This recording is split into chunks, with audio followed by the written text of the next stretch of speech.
오늘의 주제는 경제민주화입니다. 근데 경제민주화에 들어가기 전에 경제민주화라고 하는 것이 어차피 헌법에서 나온 개념입니다. 우리나라는 현재 올해 그 총선과 대선 두 번의 선거가 있는 아주 특이한 그런 해라고 할 수 있는데, 많은 국민들이 이 선거에 관심이 많습니다. 그래서 이 경제민주화 문제도 전에 같으면 이렇게 관심이 없었겠죠. 이 헌법이 제정된 것이 1987년인데 지금까지 헌법 제119조에 경제민주화라는 조항이 있었다, 경제민주화라는 내용이 있었다 하는 사실조차도 아는 분들이 그렇게 많지 않았습니다. 그런데 이것이 경제민주화라는 거를 그 민주통합당이라든지 새누리당이라든지 이런 데에서 주장을 하면서 서로 우리가 먼저 주장했다, 우리의 경제민주화다 이렇게 얘기를 하니까 처음에는 그런가 이렇게 생각을 하다가 그런데 어느 순간 민주통합당과 새누리당이 한 길을 간단 말입니다. 서로 대립하고 있던 두 당이. 그리고 그냥 봤을 때는 민주통합당에서 경제민주화는 복지다 이렇게 이야기를 했습니다. 여기에 굉장한 트릭이 있는 겁니다. 오늘은 그 내용을 밝혀드리려고 합니다. 민주통합당에서 경제민주화는 복지다 이렇게 얘기를 하니까 그 전부터 새누리당에서 우리는 민생을 살리겠다, 복지를 보다 좀 효율적인 복지를 구현하겠다 이렇게 얘기를 했었기 때문에 딱 매치가 돼버리는 것이죠. 그러면은 민주통합당과 새누리당이 같은 길을 가는구나. 여기에는 속임수가 있습니다. 자, 선거를 앞에 두고 있고 이 선거에서 수많은 유능한 정치인들이 나와서 국민들에게 자기를 뽑아달라고 호소를 할 것입니다. 그런데 우리 국민들이 그 내용을 정확히 알고 어떤 사람이 유능한 사람인지를 제대로 판단했을 때 우리나라의 미래가 확고하게 보장이 되는 것입니다. 그래서 선거 전국에서 사실은 오늘도 경선 출마 선언을 하시는 분들도 계시고 또 뉴스에서 많은 분들이 나와서 말씀들을 하시는데 선거에서 주인공은 유권자입니다. 국민입니다. 가장 중요한 사람이 국민이고, 또 한 가지 아쉬운 것은 현재 나는 민주당을 지지해, 나는 새누리당을 지지해 라고 말하는 국민의 어떤 집단이 있어가지고 이게 집토끼냐 산토끼냐 이런 얘기도 있죠. 이게 무슨 이상한 이야기들입니까? 우리가 새누리당을 좋아한다 혹은 민주당을 좋아한다 하는 거는 과거에 그랬다는 것입니다. 과거의 대통령을 그렇게 뽑았던 것이죠. 그러면 올 12월에 뽑는 대통령은 다시 우리에게 잘 보이는 후보를 뽑아야 되는 겁니다. 누구를 뽑을지 모릅니다. 후보들은 긴장해야 합니다. 새누리당 대통령이 됐었다고 해서 의견이 좀 다르신 분들도 계시겠지만 통합진보당 출신 대통령이 나오지 말라는 법은 없습니다. 왜냐하면 통합진보당 출신 후보가 나는 대한민국 헌법을 준수하겠다, 나는 대한민국을 굳건히 지키겠다, 그리고 국민을 최고로 받들겠다 한다면 통합진보당 후보를 우리는 대통령 만들 수 있습니다. 이런 국민들이 있을 때 정치인들은 두려움을 느낄 것입니다. 자, 그러면 우선 이제 헌법의 기본 이념을 말씀드리겠습니다. 얼마 전에 나온 네 발 달린 헌법이라고 하는 그 책에서 여기에 대해서 자세히 설명을 하고 있습니다. 헌법의 4가지 이념은 프린트를 봐주십시오. 프린트 2페이지를 보시면은 첫 단락에 밑에서 둘째 줄에 보면 있습니다. 헌법의 4가지 이념은 헌법주의, 국민주권주의, 권력분립주의, 법치주의, 이 4가지입니다. 여기에 대해서는 앞으로 시간이 있으면은 또 시간이 아니라 이걸 충분히 여기에 대해서는 설명을 해야 될 것으로 생각합니다. 자, 오늘은 그 다음으로 나오는 질서입니다. 헌법에는 두 가지 질서가 있습니다. 자, 헌법에 있는 질서는 정치와 경제 두 가지 질서가 있습니다. 그런데 자, 우리나라의 정치는 우리나라는 민주공화국이죠. 민주주의를 하는 겁니다. 민주주의. 이 민주주의인데 앞에 뭐가 붙습니까? 자유가 붙습니다. 우리의 정치는 자유를 기본으로 합니다. 그럼 경제는 무엇을 기본으로 할까요? 이게 바로 119조에 나와 있는 겁니다. 그 3페이지를 보시면은 프린트 3페이지를 보시면 119조를 넣어놨습니다. 119조 제1항에 보면은 대한민국의 경제 질서는 개인과 기업의 경제상의 자유와 창의를 존중함을 기본으로 한다. 이게 바로 우리나라 경제 질서의 대원칙입니다. 경제 질서의 원칙은 자유입니다. 대한민국은 자유 대한민국입니다. 이런 의미에서. 그러니까 정치가 자유인데 정치에도 질서가 있어야겠죠? 정치에서 우리가 의사결정을 어떻게 합니까? 다수결로 하죠. 자, 여기에서 우리가 흔히 얘기할 때 아까도 좀 얘기가 나왔습니다만, 자, A라는 사람이 있고 B라는 사람이 있는데 의견이 다릅니다. 어떻게 하면 좋겠습니까? A가 힘이 셉니다. 가서 B를 그냥 말살시켜버릴까요? 그러면 타협 없어도 됩니다. 뭐 북한 얘기를 하셨는데 의견이 다르다. 우리 없애버리면 됩니다. 종북주의자는 뭐 복잡한 문제인데 안 된 얘기지만 없애버리면 되겠죠. 그렇다면 다수결할 필요 없습니다. 내 마음대로 하면 됩니다. 그런데 우리 헌법은 그렇게 얘기하지 않습니다. 같이 살아야 된다고 하죠. 같이 살아야 됩니다. 같이 살려면 나도 양보하고 너도 양보하고 뭐를 위해서? 우리 모두가 같이 살아가기 위해서. 그렇기 때문에 한창 좋은 20대에 군대 가는 거 아닙니까? 그 시간이 아까우니까 나는 그 시간에 기술 연마할래, 유학 갈래 이럴 수 있습니다. 그러나 같이 살기 위해서 가는 겁니다. 우리는 공존을 목표로 하고 있습니다. 우리 헌법은 항상 공존을 최고의 가치로 치고 있습니다. 한 명 마음에 안 들면 버리고 가자. 그거 안 되는 게 우리 헌법입니다. 자, 이 원리가 정치에 들어갔을 때 다수결로 나타나는 겁니다. 의견이 다르다. 너와 내가 의견이 다를 때 합치된 의견을 내야지 국가가 움직일 거 아니냐. 그때 나오는 게 다수결입니다. 정치에서 다수결이 잘 이루어져서 다수결에 의한 결론에 따라 국가가 운영될 때 정치의 민주주의가 달성됐다. 정치의 민주주의가 이루어졌다고 얘기합니다. 자, 경제는 뭡니까? 가지고 싶은 게 하나 있는데 서로 갖겠다고 하는 겁니다. 이게 경제죠.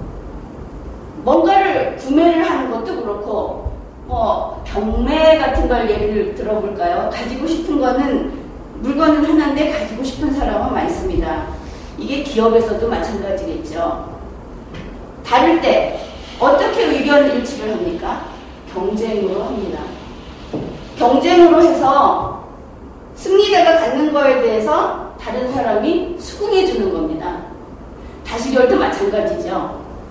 다수결도 의견이 다를 때 다수의 의견이 나왔을 때 소수자가 거기에 동조해 주는 겁니다. 지금 사회에서는 소수자의 의견을 무시하면 안 된다. 그러면 다수결로 다 뽑아놓고 여기 소수자 나는 억울해 이러면 이 사람 말 들어야 되는가?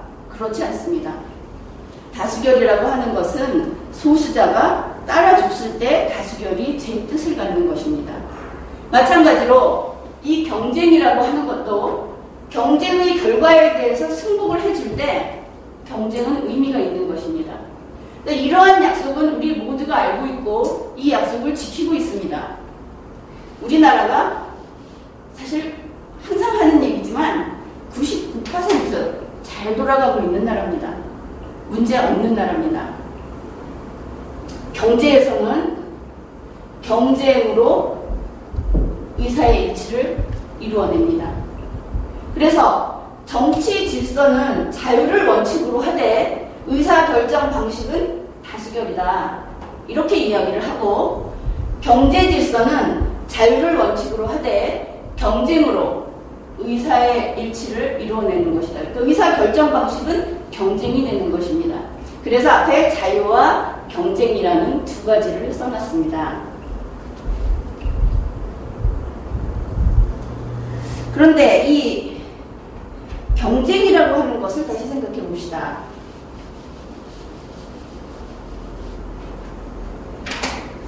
원래 경쟁이라고 하는 거는 어떤 가격? 그쵸? 가격. 또 품질. 기타 조건에 의해서 거기에서 우수하면은 경쟁에서 선택을 하게 될 것입니다. 지금은 달리기 경쟁이 아닙니다. 경제시장에서, 경제 질서에서 누가 이기느냐 하는 경쟁입니다. 그랬을 때, 예를 들어서 똑같은 컴퓨터가 나왔다. 그랬을 때 가격과 품질이 우수할 때 그 제품을 선택하게 될 것입니다. 이게 공정한 경쟁이 될 것입니다. 그런데 이거하고 비슷한 걸 한번 생각해 봅시다. 사람의 능력 문제입니다.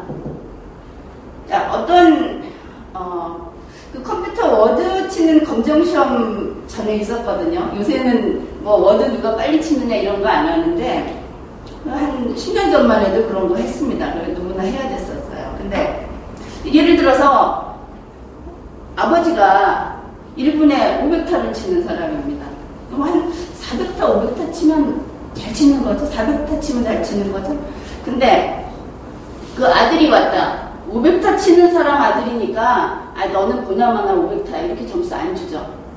이게 바로 능력의 그 독특한 면입니다. 능력만큼 공정한 것은 없습니다. 그래서 사람을 인재를 등용할 때 능력을 보고 뽑는다. 이게 가장 합리적인 것입니다. 그런데 우리 사회에서 아직 그렇지 않죠? 많은 부분에서 그렇지 않습니다. 자, 능력으로 경쟁해서 사람을 뽑아야 되는데 보통 말하는 학연. 저 사람 내 학교 후배야. 예, 내 학교 후배니까 써야 돼. 이거 언제 가능합니까? 능력이 똑같아요. 동점일 때 팔이 안으로 긁는다고 우리 후배 쓸 수 있습니다. 근데 그게 아니고 오자마자 후배 오면 쏙 빼고 나머지 사람 보지도 않습니다. 그렇게 하면은 스스로 망할 길로 가는 거죠. 근데 어쨌든 이런 일들이 비일비재합니다. 학연, 지연, 우리 고향 사람이야. 요새 이거 좀 덜하죠? 고향 사람 찾는 거 약간 덜한 것 같습니다. 그 다음에 가문도 봅니다. 저 사람 3대조가 무슨 고관을 지냈대. 이런 얘기 하죠. 3대조가 고관을 지냈으면은 그 손자가 와서 그 3대조 팔지 않을 만큼 능력이 있어야 되는 거 아닙니까? 부끄러운 일이죠. 하여튼 그런 얘기들 합니다. 가문, 또 경력 얘기하죠. 자, 경력 얘기하는 사람들. 이 경력이라는 게 나이 많으면 좀 더 많아집니다. 그렇겠죠. 나이 90대신 분, 사회에서 활동 똑같이 하는 분 중에서 이제 30대하고 90대신 분하고 만약에 경력을 따진다고 해봅시다. 당할 길이 없어요. 직함이 줄줄이 있죠. 근데 그렇게 경쟁할 일은 없다고 하겠지만 실제로 사회에서는 좀 있습니다. 90 먹은 사람하고 어떤 장자리를 놓고 다툰다. 30살 된 사람은 여지없이 밀려납니다. 이런 것들, 이러한 폐해들, 이 능력 위주로 하지 않고 다른 요소를 가지고 사람을 뽑게 되면은 결국 회사도 손해고, 이게 나아가게 되면 국가도 손해입니다. 이게 국가 손해라는 생각을 사람들은 별로 안 합니다. 나만 그럼 괜찮겠지? 그런데 그게 나만으로 끝나지 않습니다. 사회 곳곳에 그런 것들이 있으면 적체 현상이 나는 겁니다. 그런데 이 능력의 문제하고 경쟁의 문제하고 참 비슷한 부분이 있습니다. 경쟁은 가격과 품질에 따라서 이루어져야 할 것 같은데 그걸 방해하는 요소들이 있는 겁니다. 자, 잠깐 딴 얘기를 해봅시다. 경쟁하면은 보통 지금 그 대기업하고 중소기업하고 경쟁을 한다고 했을 때 대기업이 당연히 이겨 이렇게 얘기하죠. 그런데 꼭 그렇지는 않습니다. 우리 인류 역사에서 어느 집안의 자손이라든지 아니면은 어느 학파의 계보를 가진 사람이라든지 해서 그 사람들이 인류 문화를 발전시킨 것이 아닙니다. 다 독특한 자기 능력을 가지고 자기 능력을 개발한 개인들이 인류 문화를 이렇게 발전시킨 것입니다. 만약에 대기업과 중소기업의 싸움은 승패가 아예 결론이 난 거야 이렇다면 다윗과 골리앗의 이야기는 전해올 수 없을 것입니다. 게다가 연세 드신 분들은 다 알겠지만 덩치가 별로 크지 않은 이만기 선수가 씨름에서 승리를 거두는 그럴 때 그 짜릿해하던 그런 걸 느낄 수도 없었을 것입니다. 또한 대단한 학벌을 자랑하고 또 그 수많은 상을 받았다고 하는 사람이 논리 경쟁에서 반드시 이기지 않았습니다. 반드시가 아니고 노력만 하면 이 논리라든지 수학 문제를 푼다든지 하는 거는 오로지 자기 능력으로 경쟁하는 것입니다. 그래서 자기 능력을 발휘하게 되면 비록 상대방이 골리앗이라 하더라도 두려워할 것이 없는 겁니다. 경쟁은 이렇게 어쩌면은 아주 멋진 것이다. 경쟁은 멋진 것이다. 이렇게 생각을 하고 있습니다. 그런데 이 경쟁을 망가뜨리는 것이 바로 요즘 문제가 되고 있는 그 대기업의 문제입니다. 여기 이제 그림을 그려놨는데 이건 실제 있었던 그 판례를 가지고 이야기하는 겁니다. 자, 대기업, 이때 이걸 큰 돈이라고 합시다. 대기업은 큰 돈을 가지고 밀어붙이는 겁니다. 경제의 그 경쟁 시장에 뛰어드는데 돈으로 밀어붙이는 겁니다. 가령, 이거 실제 사건이라고 했죠. 인텔이 CPU를 판매를 합니다. 그런데 인텔의 경쟁 업체가 AMD사라고 있습니다. 이 AMD사의 CPU도 국내에 들어오고 있습니다. 그런데 인텔은 국내에서 시장 지배적 사업자다 해가지고 대단히 넓은 자기들의 구매층을 확보하고 있습니다. 근데 인텔이 삼성 컴퓨터하고 삼보 컴퓨터한테 AMD사의 CPU를 사지 않을 조건으로 리베이트를 제공을 했습니다. 어떻게 됩니까? 인텔과 AMD 사이의 경쟁은 깨지는 겁니다.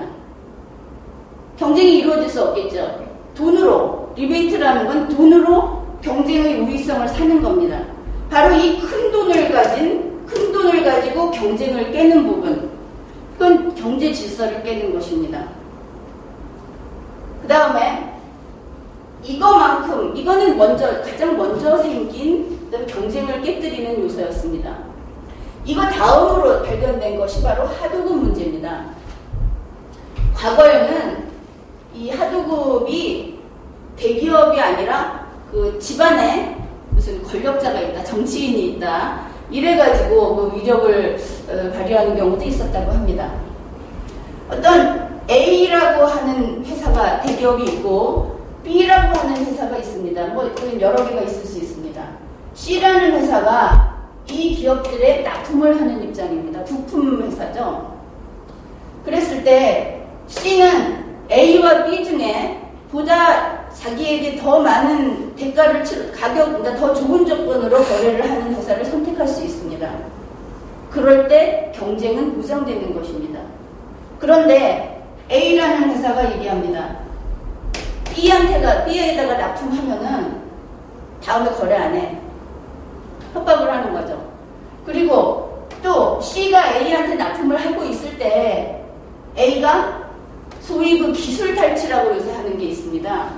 기술 제공 요구라고 그래가지고 만약에 핸드폰에 들어가는 주요 기술을 개발을 했어요. 그래서 그 커다란 그 통신회사나 또 핸드폰 회사하고 거래를 하게 됐을 때 그 기술 그 내용을 전부 제공하게 합니다. 그러면 계약 기간이 끝나면 이 사람은 특허를 되지 않는 한 뺏겨버릴 수 있습니다. 이 기술 탈취라고 하는 겁니다. 그 다음에 이득 요구, 부당한 이득 요구가 있습니다. 납품하는, 그러니까 하청업체라고 그러죠. 보통 하도급이니까 그러니까 밑에 있는 부품회사한테 우리 이번에 이러이러한 비용이 필요하니까 그 비용 좀 대달라. 이유 없이. 이런 거는 법률로 규제를 하고 있습니다. 바로 이 하도급, 위력에 의해서 경쟁을 깨는 것도 대기업이 큰 돈으로 경쟁을 깨는 것만큼 경제 질서를 왜곡시키는 중요한 경쟁을 깨는 요소입니다. 이 내용들을 헌법 119조가 규정하고 있는 겁니다. 3페이지를 보시면은 헌법 119조, 아까 그 119조 제1항이 경제의 기본 질서가 자유다. 그리고 이 자유 질서 속에서 의사결정을 하는 방법이 경쟁이다. 이렇게 말씀을 드렸죠. 2항을 보면은 2항 균형 있는 국민 경제의 성장 및 안정과 적정한 소득의 분배 이렇게 얘기했는데 이거를 자, 국민 경제하고 소득으로 봅시다. 소득 분배. 이게 119조 2항입니다. 119조 2항은 여러 개의 요소로 구성되어 있습니다.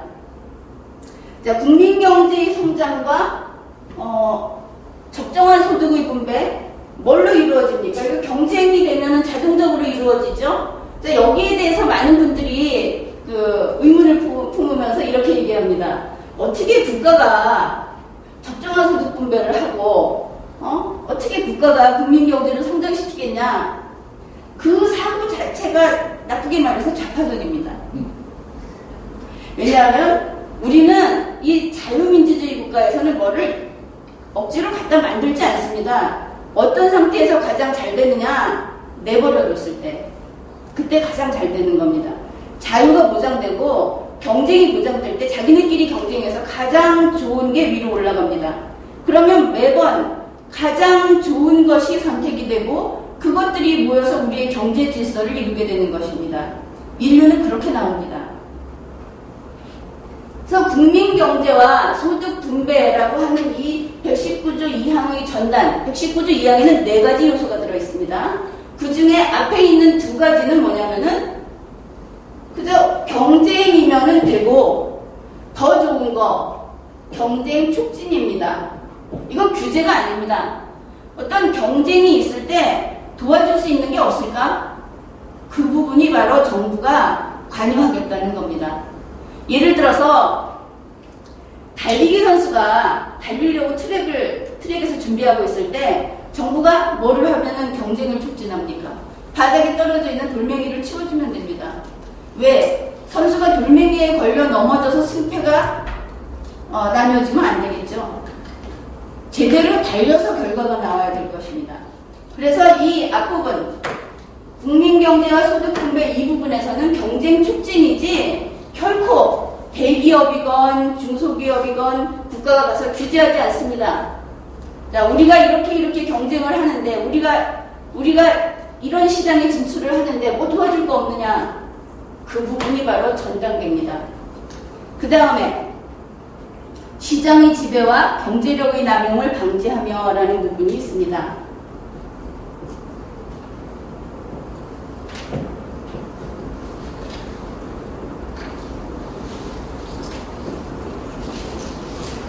이게 세 번째입니다. 세 번째인데 시장 지배와 경제력 남용 방지가 바로 이 대기업 큰돈 문제입니다. 대기업이 큰돈으로 들어와서 경쟁을 배제하는, 경쟁을 깨뜨리는 바로 이게 아까 봤던 큰돈으로 생각하면 됩니다. 인텔 사건 규제하죠? 이 인텔 사건은 세계 각국에서 다 규제합니다. 미국, 일본, EU 이런 곳에서 다 어떤 과징금 처벌도 받고 또 어떤 시정 조치도 받고 이렇게 했습니다. 이 큰돈 문제, 시장 지배와 경제력 남용 방지 이 부분을 위해서 국가가 개입하는 게 바로 규제입니다. 그, 법전에는 규제와 조정이라고 돼 있는데 뭐 아무래도 규제가 많지 않겠습니까? 규제와 조정. 이 부분입니다. 그런데 네 번째입니다. 경제 주체 간의 조화를 통한 경제 민주화.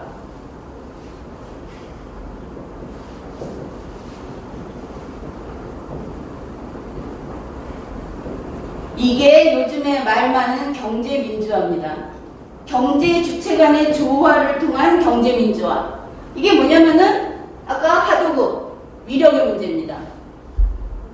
위력이니까 큰 회사가 작은 회사한테 돈 내나 기술 내나 안 내놓으면은 납품할 데 없어서 문 닫게 생겼으니까 따라야 돼. 이런 관계는 지배 피지배 관계죠. 지배 피지배 관계에서 무슨 경쟁이 있습니까? 무슨 조건을 제대로 내세울 수 있겠습니까?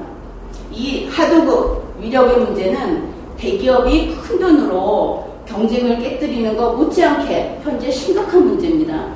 그래서 이 부분이 헌법에서 주체 간의 조화를 통해서 경제 민주화. 아까 뭐라고 그랬습니까? 정치의 민주화는 다수결에 의해서 의사결정이 될 때라고 했습니다. 자, 그러면은 경제의 민주화는 경쟁에 의해서 의사결정이 될 때입니다. 바로 이 경제 민주화라고 하는 거는 경쟁을 살리자. 경쟁 살리는데 어떻게 하느냐? 주체 간의 조화를 통해서. 왜냐하면 지배 피지배 관계이기는 하지만 이 둘은 서로 떨어져서 살 수가 없습니다. 큰 기업에서 납품 안 받아주면 살 수 없지 않습니까? 근데 큰 기업 잘못했으니까 너 문 닫아. 이러면 같이 죽죠.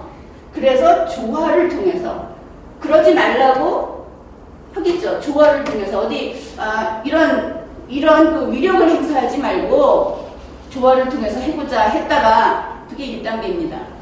그래도 말을 안 듣는다. 그러면은 조정을 할 수 있겠죠. 직접 정부가 개입을 해서 조정을 합니다. 언제까지 이렇게 안 하면은 다른 조치를 할 거다. 근데 그래도 안 된다. 그러면 규제 들어갈 겁니다. 과징금도 부과하고 규제 들어갈 겁니다. 그래서 여기에서는 단계적으로 큰 돈의 경우에는 바로 규제를 들어가게 되지만 이 위력의 경우에는 보통 단계적으로 들어가게 됩니다. 1단계는 사실은 여기를 키워주면 되겠죠. 중소기업을. 그래서 중소기업을 지원해주는 방식으로 들어가게 됩니다. 중소기업을 지원해주고 조정을 해보고 안 되면 규제를 하고, 그리고 규제를 하더라도 과잉금지 원칙을 지켜야 됩니다. 왜냐하면은 계약적 자유의 원칙이 원래 기본이죠. 당사자들이 알아서 해야 됩니다. 이거는 일종의 어떤 왕따 관계하고 비슷합니다. 이 사람들이 자기가 피지배 계급에 있다고 말은 하지만 그 중에는 이러한 압력에 굴복하지 않는 기업도 있습니다. 작더라도. 근데 많은 기업이 그렇게 하기를 바라기는 어렵기 때문에 정부가 개입을 할 수 있다. 바로 이 부분이 경제민주화입니다. 지금 문제가 되고 있는 경제민주화는 반드시 하도급 관계라고 하기는 그렇지만 지금 가장 주된 분야가 하도급 문제입니다. 하도급 사이의 불공정 거래 이런 부분입니다. 그런데 이거하고 관련해서 몇 가지 말씀을 미리 드릴게요. 이 119조 2항을 가지고 어느 정치인이 내가 이거 헌법 개정할 때 넣었다 이런 얘기를 했다고 하죠. 87년에 넣었다고 그렇게 얘기를 하는데 119조 2항이 87년에 들어갔느냐? 이걸 좀 생각해 봅시다. 지금 헌법 제10호 헌법이 87년에 개정이 된 거 맞습니다.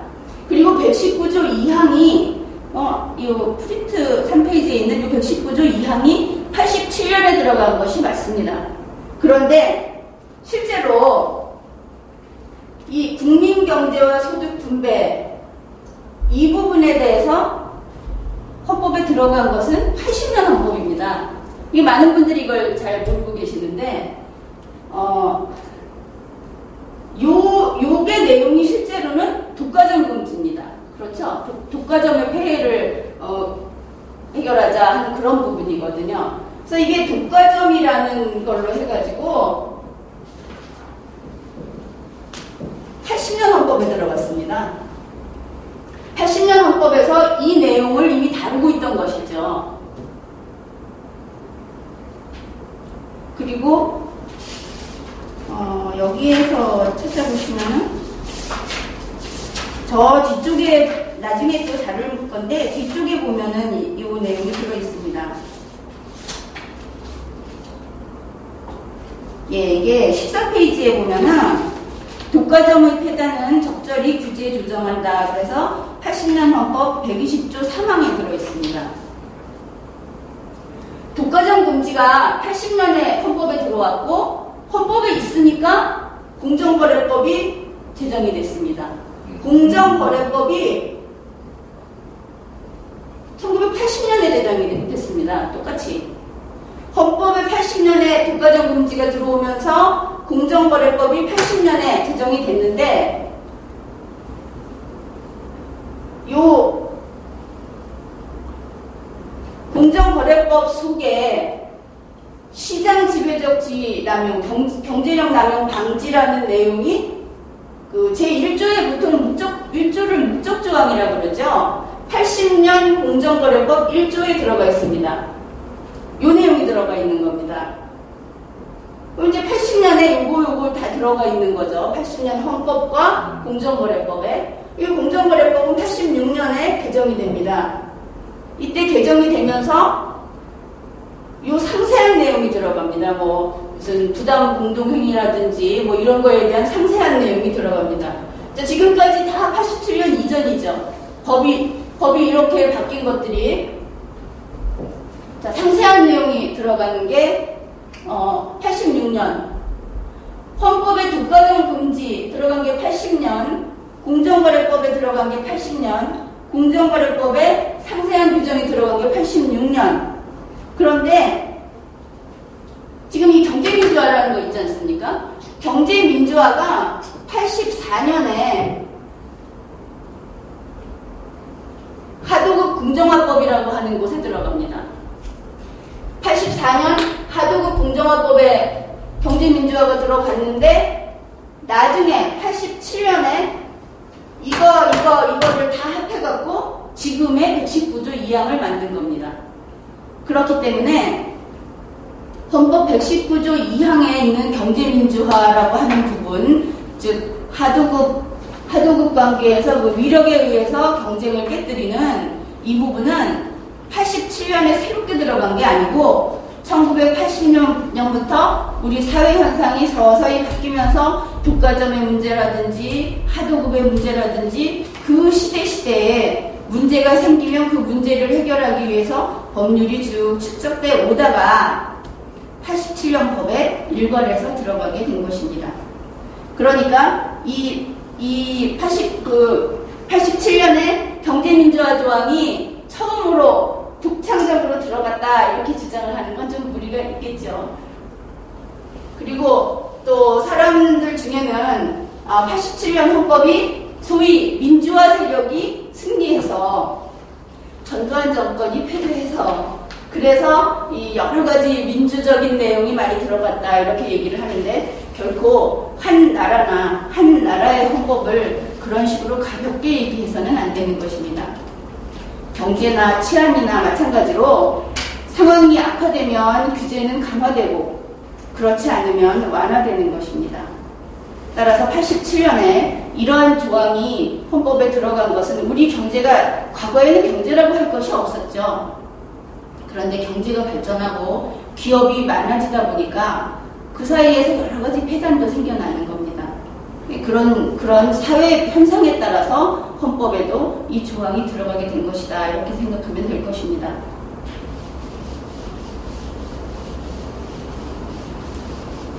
이제 지금까지는 경제민주화에 대한 내용을 이해하기 위해서 어떤 그 사전지식 같은 것을 살펴본 것입니다.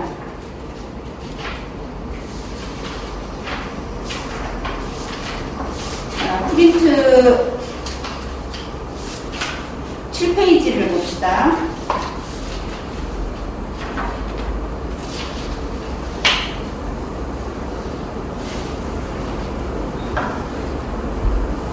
자, 경제민주화를 그런데 우리 헌법에서 말한 경제민주화는 위헌일 수 없죠? 아니, 헌법에 들어있는데 위헌이 될 수는 없을 거 아닙니까? 그런데 경제민주화의 위헌 요소라고 한 게 오늘 주제입니다. 왜냐하면은 이 똑같은 경제민주화를 헌법에 어긋나게 해석하는 사람들이 있기 때문입니다. 자, 이 7페이지에 있는 게 뭐냐면은 현재 국회에서 민주통합당이 경제민주화 포럼이라는 걸 만들었습니다. 그리고는 4대 정책 과제를 택했는데 거기 첫째가 재벌개혁입니다. 우리 헌법 제119조에서는 재벌개혁 같은 거 한다고 한 적 없습니다. 재벌을 왜 개혁하겠습니까? 재벌개혁을 한다면 타율입니다. 자율이 아니죠.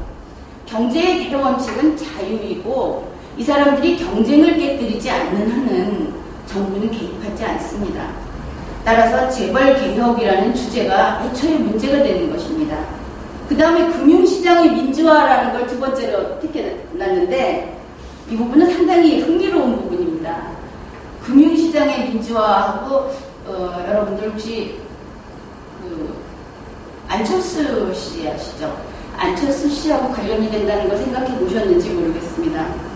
이분은 처음에 그 미소금융 비슷한 걸로 해서 기존의 은행 체계를 깨뜨린다고 할까요? 그 은행 체계에 한번 도전을 하려고 했던 분입니다. 그런 부분에서 우리가 좀 주목을 해야 되는데 여기에서 말하는 경제의 민주화라고 하는 거는 우리가 말하는 민주주의하고는 전혀 관계가 없습니다. 속칭 민주화 당했다라고 하는 표현을 더 많이 쓰는 그런 데 어울린다고 볼 것입니다. 민주주의라고 하는 것은 아까도 말씀드렸듯이 정치건 경제건 자유를 바탕으로 하는 겁니다. 자유 그리고 자율 이것이 우리의 어떤 질서라고 할 수 있는 것이지 재벌을 가서 남이 개혁을 한다거나 아니면은 금융시장을 가서 민주화해버리겠다라고 한다거나 또 그 다음에 보면은 노동자 경영 참가라는 게 있는데 이것도 참 이상하지 않습니까? 노동자면 노동자고 경영자면 경영자지 노동자가 경영 참가하지 말라고 하는 법은 없습니다. 주식 사서 주주 되면 되는 것이죠. 그런데 노동자한테 소유권을 분배해달라는 겁니다. 그냥 내놔라 이거죠. 그리고 네 번째가 보편적 복지입니다. 이거는 네 발 달린 헌법 거기에서 상당히 자세히 얘기를 했는데 복지라는 것과 보편적 복지는 대단히 다릅니다. 보편적 복지라고 하는 것은 기본권입니다. 그냥 복지라고 하는 것은 국민들이 이렇게 있을 때 아무리 봐도 이 바탕은 우리는 항상 자유가 바탕입니다. 안에는 내부에는 다수결이나 경쟁이나 이런 것들로 관계가 조정이 되고 있을 것입니다. 그런데 C가 아무리 봐도 어렵다. 개별적으로 도와줄 수 있습니다. 바로 이것이 복지입니다. 복지는 나쁜 게 아니죠. 국고가 여유가 있고 국민들의 합의로 우리가 이 정도는 양보할 수 있다. 이렇게 했을 때 복지는 가능한 것입니다. 그런데 보편적 복지라고 하는 거는 뭐냐면은 C가 한 달에 만약에 1,000만 원을 받는다 그러면 A도 1,000만 원, B도 1,000만 원을 받아야 된다 하는 게 보편적 복지입니다. 뭘 어떻게 하든 간에 이렇게 받아야 된다. 이건 권리다. 만약 1,000만 원을 못 받는다. 그럼 국가가 이거 채워달라. 이게 보편적 복지입니다. 다소 거칠게 얘기를 했지만 이 부분은 책을 통해서 보충을 해주시면 되겠고 이와 관련해서 문재인 의원이 이런 이야기를 했습니다. 자, 이 민주통합당에서 말하는 경제민주화가 뭔가 하는 거를 정확히 이해하기 위해서 이분은 참 우리한테 알기 쉽게 설명을 해주셨습니다. 경제민주화의 출발은 재벌개혁이다. 그리고 소수에게 편중되고 있는 경제성장의 혜택을 골고루 나눠서 중산층과 서민이 잘 살게 하는 것이다. 이것을 위해 필수적인 최저임금 인상법을 발의했다. 이렇게 이야기했습니다. 이분은 바로 자유경제 질서 자체를 부정하고 있는 것입니다. 여기에서 아까 그 경제민주화가 두 가지로 나뉘어 있고 헌법상의 경제민주화, 그 다음에 위헌적인 경제민주화 이 두 가지가 있다고 말씀을 드렸습니다. 민주통합당하고 헌법의 위치가 얼만큼 대립되어 있느냐. 민주통합당은 통제하겠다는 겁니다. 기업에서 최저임금에 부족하는, 미달하는 돈을 주게 되면은 통제하겠다는 겁니다. 그러나 우리 헌법은 자유입니다. 현재 최저임금제를 정하고는 있습니다. 그러나 그거는 위원회에서 의논을 해서 어느 정도까지 하면 되겠다는 그 결의를 하게 되면 그것을 다시 장관이 다시 확인을 한 다음에 결정을 하게 됩니다. 그 위원회에서 의논을 하는 과정에서 기업 측도 참가를 하고 또 근로자 측도 참가를 해서 의논을 하게 되는 것입니다. 그런데 좀 이따 보게 되겠지만 민주통합당에서 내놓은 이 최저임금안이라고 하는 것은 우리나라의 모든 근로자가 받는 실제 받은 임금 그거를 평균을 낸 다음에 50% 이상을 무조건 보장해라. 수습사원에게도 보장하고 편의점에서 하루 한두 시간 일하는 사람한테도 보장하고 또 좀 뭐 능력에 차이가 있어서 그 사람은 일을 하는 게 필요한데 그 사람한테는 그 대신 돈은 좀 적게 주고 일을 시키는 이런 경우에도 똑같이 줘라. 결국은 그런 능력이 부족한 사람들의 일자리를 뺏는 일이 그런 결과가 나올 것입니다. 그런데 그래서 이쪽은 통제와 자유라는 이런 차이가 있고 그럼 이쪽은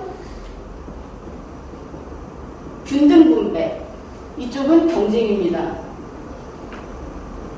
왜 하필이면은 문재인 의원이 이 최저임금 인상법을 내놨느냐. 최저임금이라고 하는 것은 일하는 사람 누구나 받을 수 있는 기본금액입니다. 생활비의 최하한선이라고 말할 수 있는 것이죠. 이거를 올려놔버리면 사실은 전체 국민이 그러니까 일을만 하면은 그 정도의 월급을 받고 있는 결과를 낳아주는 겁니다. 돈을 나눠주는 거하고 똑같은 결과입니다. 김두관 지사 얘기를 또 하면은 그분이 생활비를 50만 원 정도로 할 수 있게 해주겠다고 말씀을 하셨던가요? 앞으로? 그러면은 50만 원 가지고 여름에 피서 가고 남 하는 거 다 하고 뭐 영화도 보러 다니고 할 수 있는 거 다 해야만 되는 겁니다. 그렇다면 나머지는 국가가 내줘야 되겠죠. 아니면 무료로 하든가. 마찬가지입니다. 말을 살살 피해가는 거예요. 분배 경제라고 비난을 하니까 분배 얘기를 싹 빼놓고 무료로 이만큼 만들어줘서 결국은 이만큼 분배한 걸로 만들어주겠다라고 하든지 이것처럼 최저임금을 이만큼 올려갖고 사실은 돈을 막 나눠준 거하고 같은 결과를 만들겠다. 똑같이 분배죠. 그래서 균등분배입니다.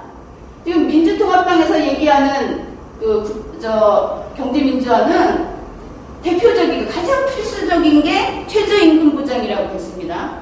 그 최저임금 보장이라는 게 바로 통제며 균등분배고 우리 헌법에서 말하는 건 자유와 경쟁입니다. 이런 부분에서 대립하고 있는 겁니다. 그렇다면 그냥 최저임금 돈 얼마 주는 거냐 그게 아니라 사실은 이게 참 엄청난 일인 게 경제 질서를 바꿔버리겠다는 겁니다. 우리의 자유경제 질서를 통제경제 내지는 계획경제 질서로 바꿔버리겠다는 거죠. 혁명이죠. 이거만큼 큰 위헌은 없을 겁니다. 그리고 아까 여기 복지 얘기를 했는데 복지는 부족한 사람한테 이렇게 보태주는 겁니다. 근데 지금 여기서 말하는 이 똑같은 복지처럼 보이는 최저임금 인상 복지처럼 보이지만 이 최저임금 인상이라고 하는 거는 C를 도와주는 게 아니고 우리의 자유경제 질서를 파괴시켜버리는 것입니다. 복지와 경제민주화는 다릅니다. 그런데 이 민주통합당이 컬핏하면은 복지를 경제민주화 얘기하면서 연결시켜서 얘기합니다. 자기는 이런 생각이 있으니까. 그러니까 이걸 보고서 어떤 사람들은 이거 포퓰리즘이다. 복지 포퓰리즘이다. 경제민주화는 포퓰리즘이다. 이렇게 공격을 하는데 핀트가 완전히 어긋난 겁니다. 단지 복지를 통해서 표를 돈 주고 사는 차원이면 그나마 선거 끝나면 제자리 돌아오겠죠. 그런데 우리의 그 자유경제 질서를 계획경제 내지는 통제경제 질서로 바꿔버리겠다고 하는 것은 선거가 끝나도 돌아오지 않습니다. 이것이 중요한 겁니다.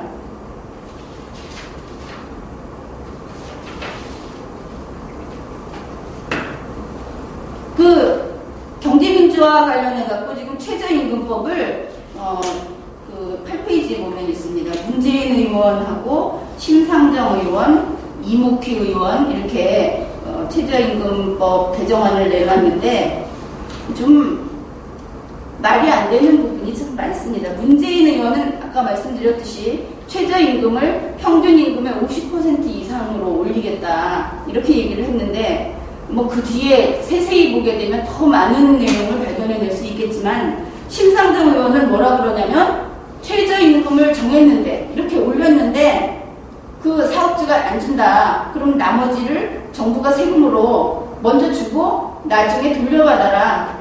이런 얘기를 합니다. 그러면 정부가 먼저 주고 돌려받으면 될 것 같죠. 그 얘기는 뭐냐면은 사업주가 최저임금에 미달하는 돈을 주게 되면 부족분에 대해서 정부에 청구할 수 있다. 소송할 수 있다. 정부가 채무자가 된다는 얘기입니다. 이러한 법안의 내용을 일반 국민들이 알게 되면 찬성할 리가 없죠. 그래서 국민들이 어떤 법률안이 나오고 현재 그게 심의되고 있는지에 대해서 관심을 가질 필요가 있는 것입니다. 이목희 의원은 최저임금 현재 그 위원회에서 맨 처음에 결정을 하고 그걸 참고해서 고용노동부 장관이 결정하는데 이 사람은 뭐라 그러냐면은 국회가 정해주겠다는 겁니다. 최저임금을 국회가 정해주겠다. 그러면은 국회가 정해주는 임금에 맞춰서 장관은 그냥 따라라. 국회가 정부 위에 서겠다는 겁니다. 삼권 분립을 깨뜨리는 겁니다. 지금 이 사람들이 일을 하는 거는 대한민국 헌법에서 권력 분립주의라고 세우는 원칙도 부정하고 자유경제 질서라고 하는 경제 질서도 부정하고 이런 일들을 예사로 하고 있는 겁니다. 이걸 정식 절차를 거쳐서 국회에 지금 제출을 해놓고 있습니다. 국민들은 이런 거에 대해서 따져야 할 것입니다.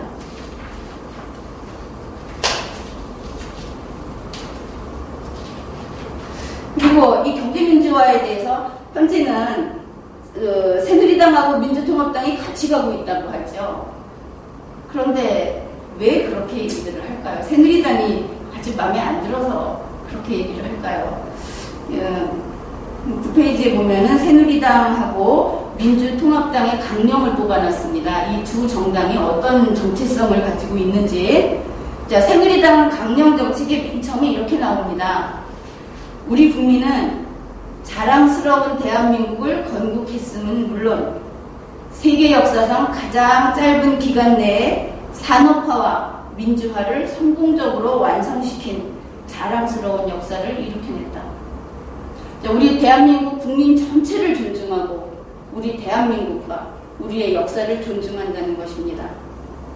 그런데 민주통합당 강령 정책은 어떻게 되어 있느냐 하면은 우리는 대한민국 임시정부의 건국정신, 4.19 혁명, 부마민주항쟁, 5.18 광주민주화운동, 6월 민주항쟁, 87년 노동자 대투쟁, 2008년 이후 촛불 민심을 계승한다.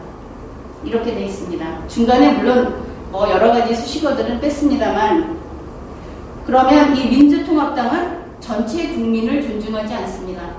시위하고 투쟁한 국민만을 존중하고 그리고 우리 대한민국을 인정하지 않습니다. 임시정부만 인정합니다. 또 우리의 역사는 부셔버려야만 될 역사라고 얘기하고 있습니다. 사실 이렇게 봤을 때 통합진보당만 비난을 많이 하는데 민주통합당 강령을 봤을 때 이걸 용서할 수 없다는 생각을 하게 됩니다. 이 강령의 문제는 앞으로 또 한번 다룰 예정입니다. 다음 10페이지를 보면은 각 정당이 경제민주화를 어떻게 보고 있는가 하는 것을 나란히 소개해놨습니다. 새누리당 강령 정책을 보면은 처음 시작이 우리는 공정한 시장경제를 추구한다라고 이미 선언하고 있습니다. 그리고 민주통합당 강령 정책을 보면은 그 재벌과 대기업에 대한 근본적 개혁이 필요하다. 그리고 그 끝부분에 보면은 99% 국민을 위한 정당을 지향한다. 이렇게 이야기했습니다. 보통 생각할 때, 1% 정도야 양보할 수 있지 않느냐. 그런데 그렇지 않습니다. 우리 국민이 지금 5천만입니다. 단 한 명도 버릴 수 없습니다. 이걸 알아야 할 것입니다. 어떤 정당에서 10명의 아주 극악한 인물들이 있으니까 이 10명은 국민에서 제외시키겠다. 그러면 우리는 차라리 그 정당을 없애버리는 쪽이 낫습니다. 왜냐하면 대한민국의 주인은 국민이기 때문입니다.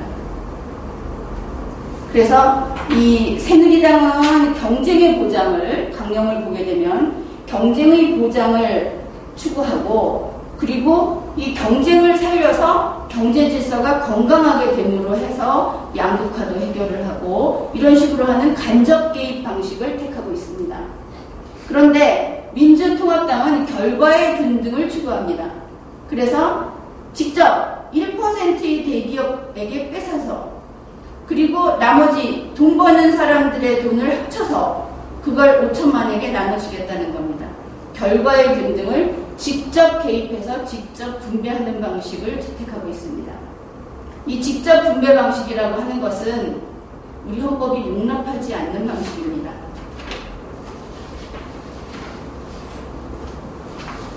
그러면 이렇게 서로 철학이 다릅니다. 쉽게 말해서 바라보는 이상적인 국가가 다르고 헌법이 다르고 이러다 보니까 민주통합당에서 어떤 법안을 내놓게 되면 번번이 헌법에 위반됩니다. 자기들은 그게 답답할지도 모르겠습니다. 그런데 워낙 머리가 그렇게 돼 있다 보니까 나왔다 하면 헌법에 위반됩니다. 네, 이번에는 그 법률안을 자세히 분석하지는 않고 이 개략적인 걸로 살펴보고 가겠는데, 국회 현재 발의되어 있는 독점 규제 및 공정거래에 관한 법률, 공정거래법이라고 하는데, 이거를 비교해 보겠습니다. 11페이지에 보면은 민병두 의원이 발의한 것이 있습니다. 근데 여기에 보면은 부당 지원 행위라고 하는 거를 쉽게 말해서 그런 겁니다. 대기업이 자기 계열 기업한테 뭔가를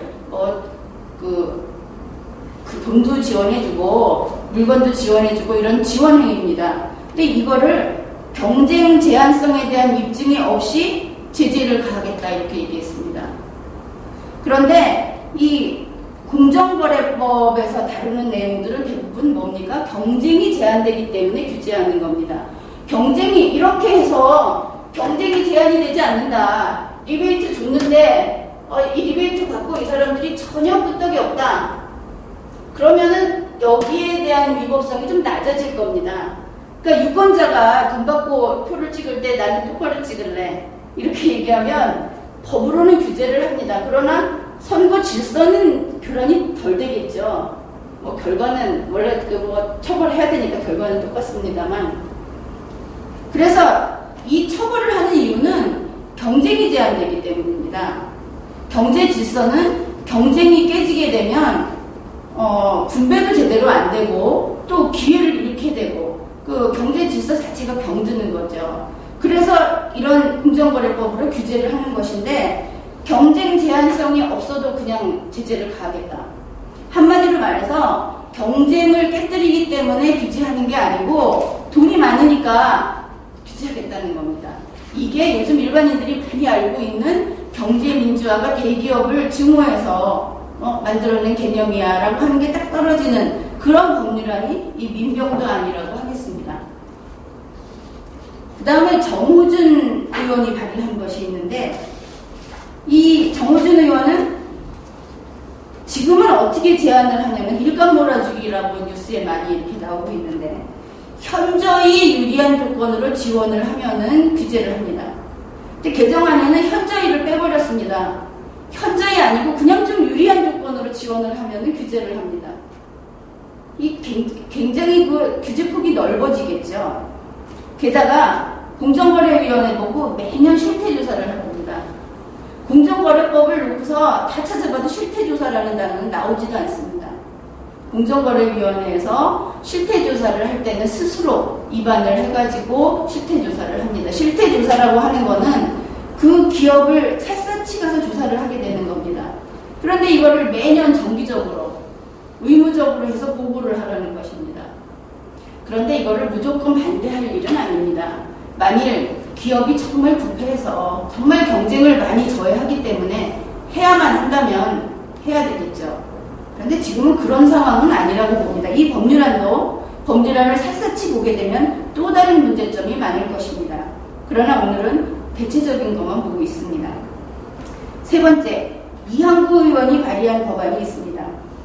이것은 그 부당 공동행위를 금지하고 있는데 중소기업의 경우 중소기업협동조합법에 의해서 설립되고 이러이러한 요건을 갖춘 그런 중소기업은 그 경쟁력 향상을 위한 목적일 때는 사전 인가 없이 공동행위를 허가해주자. 이런 법안입니다. 이게 뭐냐면은 이 하도급 위력 같은 경우, 그러니까 그 위력으로 경쟁이 깨지는 경우, 이럴 때 중소기업을 지원해주면 조정이 가능하겠죠. 이런 개념으로 볼 수 있는 겁니다. 이거는 지원에 해당되는 것입니다. 똑같이 공정거래법인데도 새누리당에서 나온 이 이항구 의원이 발의한 안은 지원에 해당되지 대기업에 대한 증오심이 없습니다. 자, 이렇게 보면은 새누리당은 헌법에 충실하게 공정거래법이라든지 하도급 공정화법이라든지 하는 거를 개정하고 추진하고 있는 것으로 보이고, 민주통합당은 헌법에 위반되게 우리 경제 질서를 파괴하는 방식으로 진행하고 있는 것으로 보입니다. 그렇다고 해서 새누리당을 안심하고 있으면 안 됩니다. 새누리당도 지금 법안을 많이 내고 있죠. 그 법안을 우리는 유심히 지켜봐야 됩니다. 그래서 혹시라도 만에 하나 인기에 영합해서 이 헌법이 규정하고 있는 범위를 넘어서서 민주통합당이 말하는 경제민주화 쪽으로 또 이 복지라고 오해받을 수 있는 그런 수단을 통해서 포퓰리즘으로 나가는 부분이 있다면 우리는 엄격하게 지적을 하고 이 부분을 시정하도록 해야 할 것입니다. 절대로 우리는 정치인들, 정당에 대해서 호의를 가지고 바라봐서는 안 됩니다.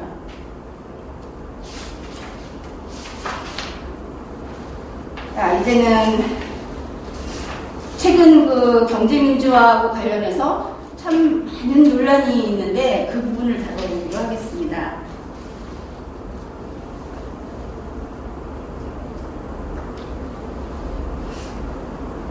자, 경제민주화는 공산주의식 분배경제다. 이런 얘기가 있습니다.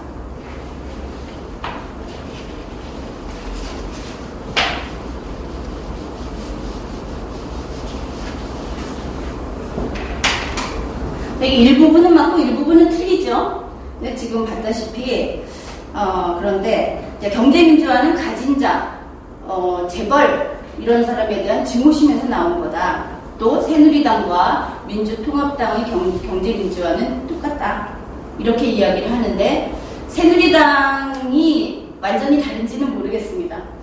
그러나 현재 법률안이 나와 있는 부분에서는 이 공산주의식 분배경제는 아닙니다.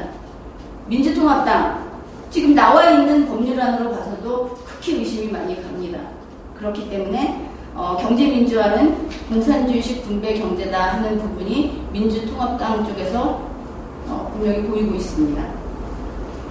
자, 우리 헌법 119조 제2항은 결코 대기업에 대한 증오심에서 규정한 것도 아니고 또 경제의 자유를 규제하는 그런 규정도 아닙니다. 119조 2항이 경제의 자유를 규제한다고 알고 있는 분들이 진짜 한 80% 이상 되는 것 같습니다. 119조 2항은 경쟁 방해를 규제합니다. 이건 분명히 알아두셔야겠습니다. 그 다음에 119조 2항은 삭제해야 삭제해야 한다. 이거 민주화 세력이 만든 87년 헌법에 들어간 거다. 이거 아까 앞부분에서 보았죠. 87년 헌법에 갑자기 튀어나와서 들어간 것이 아닙니다. 1980년부터 독과점 폐해가 나타나면서 우리 사회 상황에 맞춰서 서서히 발전되고 그 결과 들어간 내용입니다. 자, 119조 2항 삭제해야 한다는 얘기는 이제 틀린 얘기라는 것을 알 수 있을 것입니다. 그러면 15페이지로 가봅시다. 요새 이런 얘기들을 합니다. 사실 경제민주화 때문에 언론이라든지 학계에서 요새 참 이야기들이 많습니다. 방송에도 자주 나오죠. 또 전문가들이 나와서 이런저런 이야기들을 하고 있습니다. 그런데 119조 2항을 얼마나 미워하는지, 자, 119조 2항은 없애고 헌법 제23조 2항으로 이 똑같은 대기업의 횡포를 규제할 수 있다. 또 어떤 이들은 헌법 37조 2항으로 할 수 있다 이런 이야기도 합니다. 그런데 먼저 이야기할 것은 헌법 제119조는 경제 질서에 대한 겁니다. 23조 제2항은 개인의 기본권, 개인의 소유권, 이런 기본권에 대한 조항입니다. 37조 2항은 기본권과 관련이 되는 거지만 정작 기본권을 규제하는 조항도 아닙니다. 15페이지에 보면 헌법 제23조가 있습니다. 23조 제2항에서 재산권의 행사는 공공복리에 적합하도록 하여야 한다 이렇게 되어 있습니다.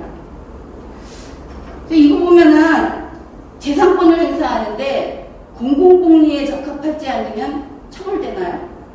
참 이상하지 않습니까? 공공복리라고 하는 거는 내가 어떤 내가 어떤 권리를 갖고 있습니다. 권리보다 돈이라고 합시다. 내가 이 돈을 쓰는데 남이 만족스럽게 써야 된다 이런 얘기입니다. 공공복리. 내 돈 쓰는데 왜 남이 만족하게 써야 됩니까? 내가 만족하게 써야지. 그렇죠? 그런데 헌법 보면은 공공복리에 적합하도록 하여야 한다 이렇게 되어 있습니다. 이런 이야기들이 왜 나왔냐 하면은 옛날에 처음에는 그 군주제에서 이 민주주의로 넘어오면서 처음 들어온 게 그 자유방임주의라고 해가지고 재산권 절대를 선언을 했습니다. 그래서 가장 보호받고 싶은 게 재산권이었겠죠. 왕이 뺏어가고 하니까. 이 재산권 절대를 말하는 자유방임주의 하에서 사유재산권은 재산권자가 절대적인 권한을 갖고 있다 이렇게 됐습니다. 그러다 보니까 그때 문제가 됐던 게 내 돈 갖고 내 마음대로 쓰는데 아무도 관여하지 마. 그래갖고 이런 사건이 있었습니다. 이렇게 이웃집이 있는데 이 집에는 이미 여기 굴뚝이 하나 있습니다. 근데 이 사람이 보기 싫어요. 이 사람하고 무슨 일로 감정이 틀렸어. 그래갖고 여기에다가 이만한 굴뚝을 세우는 겁니다. 이걸 질투건축이라고 하는 유명한 판례입니다. 굴뚝을 아주 거대한 굴뚝을 세워갖고 여기 햇볕이 안 들게 만들어버립니다. 그러면 이 사람은 이게 필요 없는데 단지 옆집 사람 보기 싫어서 이렇게 짓는 거죠. 내 재산 갖고 내 마음대로 하는데 무슨 상관이냐. 이 사람은 계속 햇볕을 보지 못하고 살아야 됩니다. 왜? 우리 집에 와서 뭘 부시는 거면은 법적으로 싸우겠는데 자기 집에다 이만한 걸 세워놓으니까 도리가 없는 거죠. 그래서 이런 거를 하느라고 나온 게 바로 시가금지라고 그래가지고 나에게는 이익이 없고 남에게 피해만 주는 거. 이런 거는 권리 행사로서 금지된다.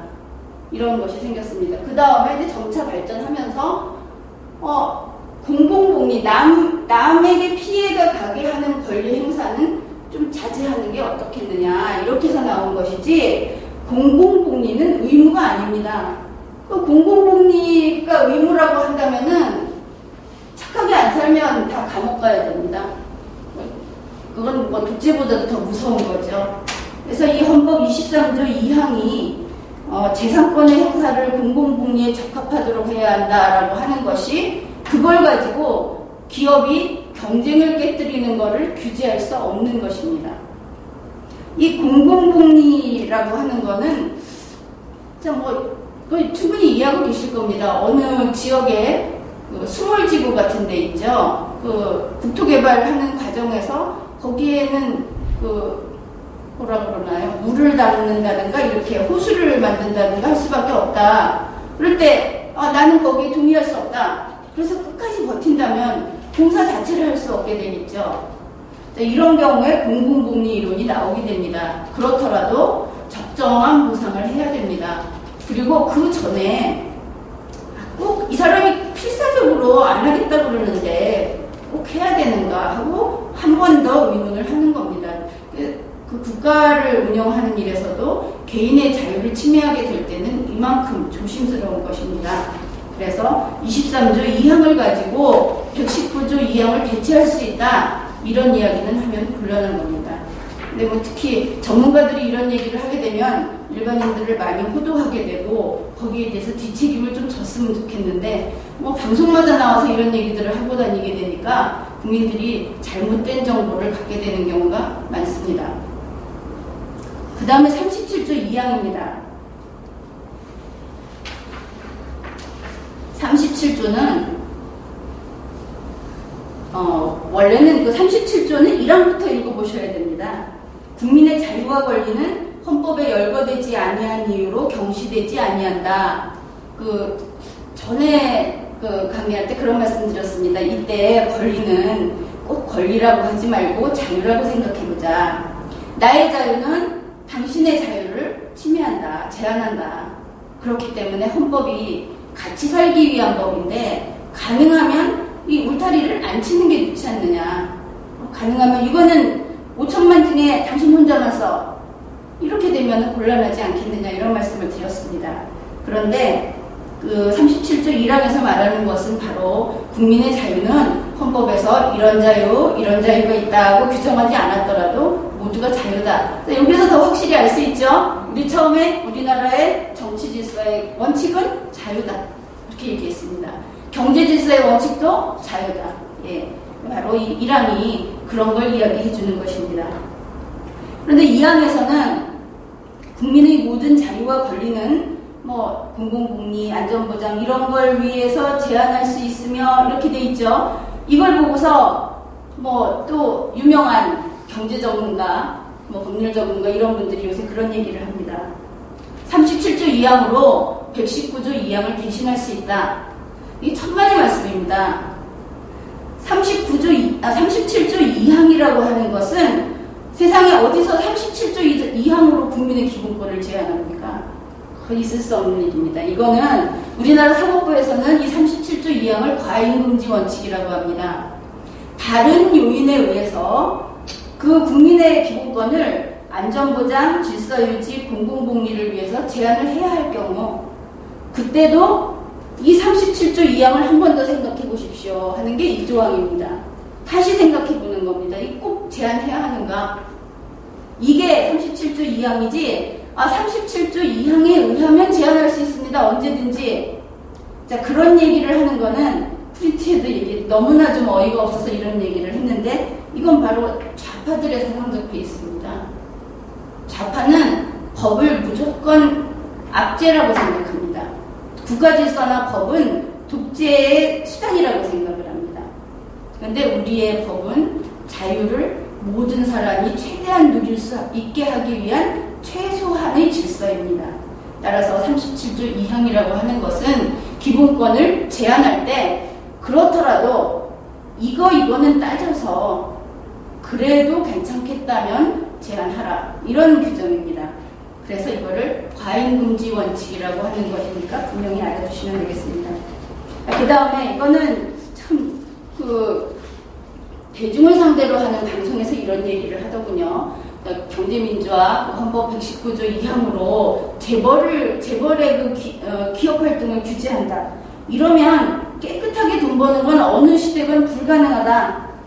경제민주화는 사실은 경제의 자유를 박탈하는 거다. 이런 말씀 하시는데 그런 말씀 하지 마십시오. 기업 활동도 헌법과 법률 아래에서 법을 지키면서 해야 하는 것입니다.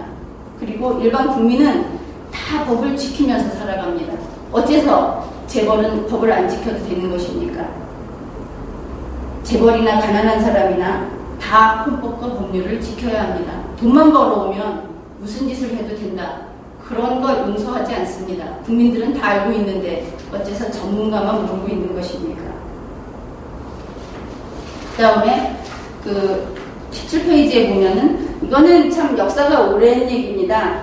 헌법 119조 1항과 2항 가운데 어느 게 우선이냐. 이게 기본적으로 어떤 사고냐면은 119조 1항은 자유를 보장하고 119조 2항은 규제를 규정한 거다. 이렇게 봤을 때 자유가 먼저냐 규제가 먼저냐 이런 논의가 있었던 것입니다. 그런데 우리가 알다시피 119조는 그런 법조문이 아니죠. 그러니까 119조 1항도 자유와 경쟁을 규정한 것이고 119조 2항도 경쟁이 깨졌을 경우에 그 경쟁을 깨는 행위를 규제하여 경쟁을 되살리고자 하는 규정입니다. 따라서 1항과 2항은 우선순위를 논할 수 없습니다. 새누리당에서도 119조 1항이 원칙 규정이고 119조 2항이 보충 규정이다 이런 이야기를 하는 걸 들었는데 그렇지 않습니다. 119조 1항도 원칙이고 2항도 원칙입니다. 두 가지 다 우리 경제 질서는 자유라고 하는 것입니다. 그런데 119조 2항이 원칙이다 이렇게 이야기하는 곳이 바로 민주통합당입니다. 우리나라가 자유민주주의 국가가 아니라 사회국가라는 것이죠.